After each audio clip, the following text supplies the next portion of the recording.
बिस्मिल्लाहिर्रहमानिर्रहीम। सामीन मोहतरम, एक अहम मसला आपको गोश गुजार करना है। आम घर में अगर कोई साथी नमाज़ पढ़ता है तो जाए नमाज में नमाज़ पढ़ते हैं तो वो फ़ौरन जो है उसको जाए नमाज को मसल्ले को जो है वो मोड़ते हैं और उनसे पूछा जाए कि जनाब ये क्यों मोड़ रहे हैं, तो वो कहते हैं जी जनाब, बात कहते हैं कि यहाँ शैतान जो है वो नमाज़ पढ़ता है तो इसलिए नमाज़ पढ़ने के बाद जो है वो मसल्ले को मोड़ देते हैं, या फिर कहते हैं वो यहाँ जो है वो शैतान थूक देता है तो इसलिए जो है वो मसल्ले को मोड़ दिया जाता है। तो याद रखें कि ऐसी शरई तौर पे कोई ऐसी बात नहीं है, ये कौल बातिल है।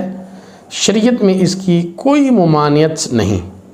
जाए नमाज बिछा हुआ छोड़ सकते हैं, अलबत्ता अगर एहतियातन लपेट कर रखा जाए, उस पर किसी के नापाक कदम ना पड़े तो कोई हर्ज नहीं है। वरना तो मसाजिद जितनी हैं उनमें जो है वो मसल्ले जो हैं वो बिछे हुए होते हैं, तो फिर तो शैतान जो है वहाँ भी जो है वो थूक दे, तो ऐसी शरई तौर पे कोई बात नहीं है।